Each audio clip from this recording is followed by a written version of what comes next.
दोस्तों, मैं हूं जुगल किशोर और आज आपका स्वागत है हमारे इस YouTube चैनल पर। दोस्तों, सबसे पहले आप हमारे चैनल को सब्सक्राइब कर दीजिए ताकि मेरी हर नोटिफिकेशन सबसे पहले आपको मिले।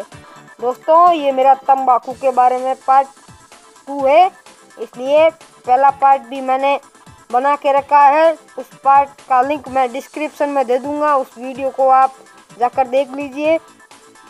आज का हमारा टॉपिक है कि तंबाकू की उत्पत्ति कैसे हुई। दोस्तों, तो देखते हैं कि तंबाकू की उत्पत्ति कैसे हुई। एक ऋषि तथा एक राजा साधु थे। एक दिन राजा की रानी ने अपनी बहन ऋषि की पत्नी के पास संदेश भेजा कि पूरा परिवार हमारे घर भोजन के लिए आए। मैं आपसे मिलना भी चाहती हूँ, बहुत याद आ रही है।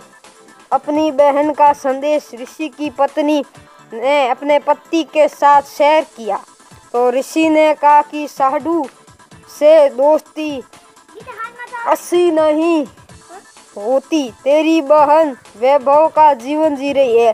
राजा तो धन तथा राजे की शक्ति का अहंकार होता है। वे बेइज्जती करने को बुला रहे हैं, क्योंकि फिर हमें भी कहना पड़ेगा कि आप भी हमारे घर भोजन के लिए आना। हम उन जैसी भोजन व्यवस्था जंगल में नहीं कर पाएंगे। यह सब साधु जी का षड्यंत्र है। आपके सामने अपने को महान तथा मुझे गरीब सिद्ध करना चाहते हैं। ये विचार आप त्याग दे, हमारे न जाने में हित है। परंतु ऋषि की पत्नी नहीं मानी। ऋषि तथा उसके पत्नी परिवार राजा का मेहमान बनकर चला गया। रानी ने बहुमूल्य आभूषण पहने, बहुमूल्य वस्त्र पहने। ऋषि की पत्नी के गले में राम राम जपने वाली माला तथा सामान्य वस्त्र साध्वी वाली, जिसे देखकर दरबार के कर्मचारी अधिकारी मुस्कुरा रहे थे कि वह राजा का साधु, कहाँ राजा भोज और कहाँ गंगू तेली। यह चर्चा ऋषि परिवार सुन रहा था। भोजन करने के पश्चात ऋषि की पत्नी ने भी कहा कि आप हमारे इस दिन भोजन करने आइएगा। निश्चित दिन को राजा अपने 1000 सैनिक लेकर राज परिवार साधु ऋषि जी की कुटी पर पहुंच गया। ऋषि जी ने स्वर्ग लोक के राजा इंद्र से निवेदन करके एक कामधेनु सर्व कामना यानी इच्छा पूर्ति करने वाली गाय, जिसकी उपस्थिति में खाने की किसी पदार्थ की कामना करने से मिल जाता है, यह पौराणिक मान्यता है, मांगी। उसके बदले में ऋषि जी ने अपने पुण्य क्रम संकल्प किए। इंद्रदेव ने भी एक कामधेनु तथा एक लंबा चौड़ा तंबू भेजा और कुछ सेवेदार भी भेजे। टेंट के अंदर गाय को छोड़ दिया। ऋषि परिवार ने गौ माता की आरती उतारी, अपनी मनोकामना बताई। उसी समय 56 भोज बनकर चांदी की परातों, टोकनियों, कड़ाहों में स्वर्ग से आए और टेंट में रखे जाने लगे। लड्डू, जलेबी, कचौरी, दही बड़े, हलवा, खीर, दाल, रोटी, पूरी, बूंदी, बर्फी, रसगुल्ले आदि आदि। दोस्तों, ये आपको भी ये नाम सुन के मुंह में पानी आ गया होगा।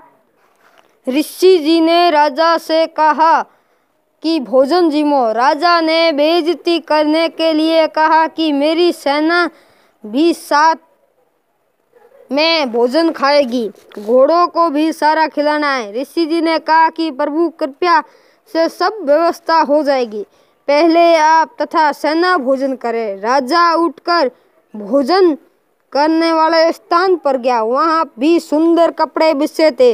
राजा देखकर आश्चर्यचकित रह गया। फिर चांदी की थालियों में भिन्न भिन्न प्रकार के भोजन लाकर सेवादार रखने लगे। अन्नदेव की स्तुति करके ऋषि जी ने भोजन करने की प्रार्थना की।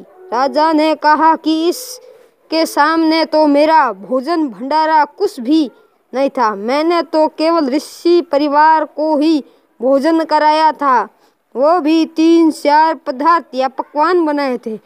राजा शर्म के मारे पानी पानी हो गया।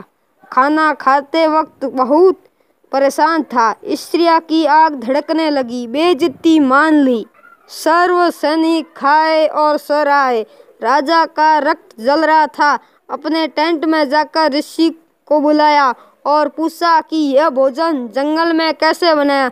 न कोई कढ़ाई चल रही है, न कोई चूल्हा जल रहा है। ऋषि जी ने बताया कि मैंने अपने पुण्य तथा भक्ति के बदले सर्वज्ञ से एक गाय उधार मांगी है। उस गाय में विशेषता है कि हम जितना भोजन चाहे उतना तुरंत उपलब्ध करा देती। राजा ने कहा, मेरे सामने उपलब्ध कराओ और मुझे विश्वास हो। ऋषि तथा राजा टेंट के द्वार पर खड़े हो गए। अंदर केवल एक गाय खड़ी थी। द्वार की ओर मुख था। टेंट खाली था क्योंकि सबने भोजन खा लिया। शेष बचा सामान तथा सेवक ले जा चुके थे। गाय को ऋषि जी की अनुमति का इंतजार था। राजा ने कहा कि ऋषि जी, ये गाय मुझे दे दी जाए। मेरे पास बहुत बड़ी सेना है, उसका भोजन इससे बनवा लूंगा। तेरे किस काम की है?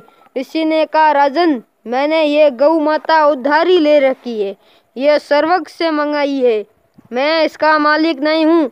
मैं आपको नहीं दे सकता। राजा ने दूर खड़े सैनिकों से कहा, इस गाय को ले चलो। ऋषि ने देखा कि साधु की नीयत में खोट आ गया है। उसी समय ऋषि जी ने गौ माता से कहा कि हे गौ माता, आप अपने लोक, अपने धनी सर्वराज इंद्र के पास शीघ्र लौट जाइए। उसी समय कामधेनु टेंट फाड़कर सीधी ऊपर की ओर उड़ चली। राजा ने गाय को गिराने के लिए गाय के पैर में तीर मारा। गाय के पैर से खून बहने लगा और पृथ्वी पर गिरने लगा। गाय घायल अवस्था में स्वर्ग में चली गई। जहाँ जहाँ गाय का रक्त गिरा वहीं वहीं तंबाकू उगया। फिर बीज बनकर अनेकों पौधे लगे। संत गरीबदास जी ने कहा है कि तमा प्लस खू तंबाकू, खू का नाम खून, तमा का नाम गाय। 100 बार सौगंध, इसे न पिए न खाए। भावार्थ की फारसी भाषा में तमा गाय को कहते हैं और खू खून यानी रक्त को कहते हैं। ये तंबाकू गाय के रक्त से उपजा है। इसके ऊपर गाय के बाल जैसे रूंग रोम जैसे होते हैं। हे मानव, तेरे को 100 बार सौगंध है कि इस तंबाकू का सेवन किसी रूप में मत कर। तंबाकू का सेवन करना गाय के खून के समान है। अतः मेरा कहने का मतलब यह है कि तुम तंबाकू का सेवन करोगे, एक बार सेवन करोगे तो एक बार गाय के खून के समान पाप लगेगा। चाहे गाय का खून पियो या तंबाकू खाओ। धन्यवाद। वेलकम। सुप्रभात दोस्तों।